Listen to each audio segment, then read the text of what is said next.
हमारे पूर्वज योगी थे, रोगी भोगी नहीं थे। हमारे पूर्वज गो रक्षक थे, गो भक्षक नहीं थे। हमारे पूर्वज अपनी मातृभूमि से प्यार करते थे। मातृभूमि के साथ द्रोह करने की कोई सोच भी नहीं सकता। हिंदुत्व ये कोई मजहबी भाव नहीं है। जो हिंदुस्तान में पैदा वो हिंदुस्तानी है। अब मैं दूसरे शब्दों में कहूँ, हम सब भारतीय हैं, इसमें कोई दिक्कत है क्या? लोगों की धर्म में अनास्था पैदा करना ज्यादा बड़ा मकसद है। बाकी जो चोर है उनको सलाखों के पीछे डालो, जेल में डालो, फांसी पे लटकाओ। जिन्होंने भी चोरी चकारी की उनको दंड मिलना चाहिए। और किसी भी प्रकार की आर्थिक अशुचिता न तो धर्म में हो न राजनीति।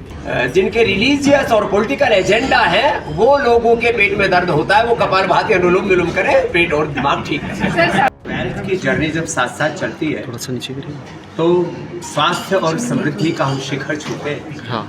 हमारे परम आदरणीय श्री राममूर्ति जी ने ये करके दिखाया। हाँ।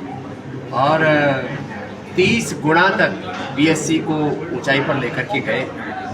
सारे भारत में ऐसे ही सभी दिशाओं से पुरुषार्थ होंगे तो विकसित भारत का सपना जल्दी ही पूरा होगा। और देश के प्रधानमंत्री जी चाहते हैं कि भारत आर्थिक दृष्टि से पूरे विश्व का नेतृत्व करे। हमारा रुपए डॉलर से मजबूत हो, इसके लिए 10, 20, 25 साल लगेंगे तो सही, लेकिन एक दिन वो भी आएगा जब हमारा रुपया, हमारी करेंसी विश्व की सबसे मजबूत करेंसी होगी। और आर्थिक समृद्धि के साथ हमारे भीतर सांस्कृतिक आध्यात्मिक समृद्धि, शांति भी रहे। इसके लिए योग के साथ उद्योग जरूरी है। सर, साथ ही मेंटल हेल्थ की जरा बड़ी चर्चा होती है, उसके बारे में क्या कहेंगे? किस तरह प्राणायाम और ध्यान से हमारी मेंटल हेल्थ बहुत अच्छी रहती है।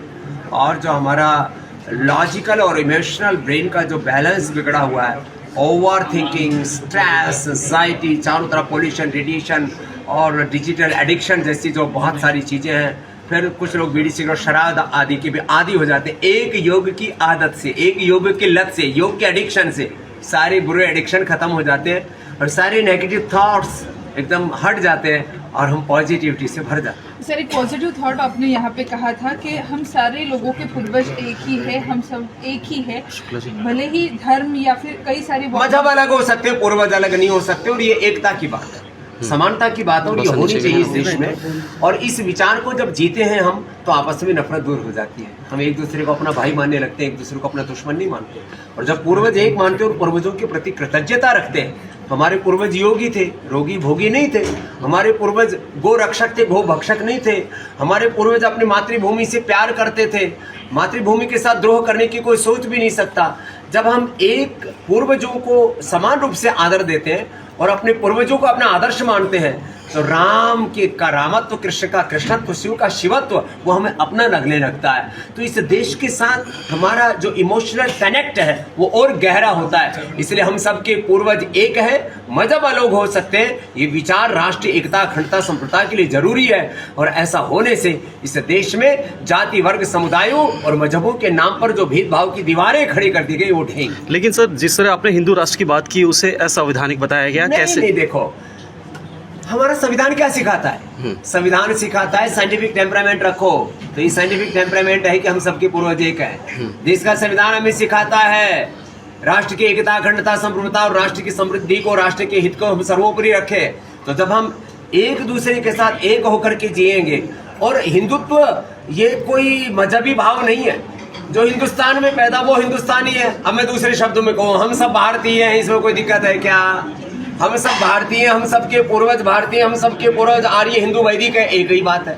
अब कुछ लोगों के जिनके रिलीजियस और पॉलिटिकल एजेंडा है वो लोगों के पेट में दर्द होता है, वो कपालभाति अनुलोम विलोम करे, पेट और दिमाग ठीक है। सर, साथ ही साथ अयोध्या राम मंदिर के बारे में भी चर्चाएं सामने आ रही है, जिस तरीके से चंदा चोरी के आरोप जो किए जा रहे हैं। देखिए, ये दरअसल क्या है, लोगों की धर्म में अनास्था पैदा करना ज्यादा बड़ा मकसद है। बाकी जो चोर है उनको सलाखों के पीछे डालो, जेल में डालो, फांसी पे लटकाओ। न राम मंदिर में चोरी होनी चाहिए, न देश की संस्थाओं में चोरी होनी चाहिए, न राजनीतिक चोरी होनी चाहिए, न धार्मिक चोरी होनी चाहिए। चोरी चकारी तो हमारा स्वभाव ही नहीं है। तो देश तो सत्य का और सदाचार का है। सत्यमेव जयते यतो धर्मस्ततो जयः। इसलिए जिन्होंने भी चोरी चकारी की उनको दंड मिलना चाहिए। और किसी भी प्रकार की आर्थिक अशुचिता न तो धर्म में हो न राजनीति में। अगर आप ये वीडियो YouTube पर देख रहे हैं तो हमारे चैनल को सब्सक्राइब कर बेल आइकन दबाएं और Facebook पर देख रहे हैं तो हमारे पेज को लाइक करें।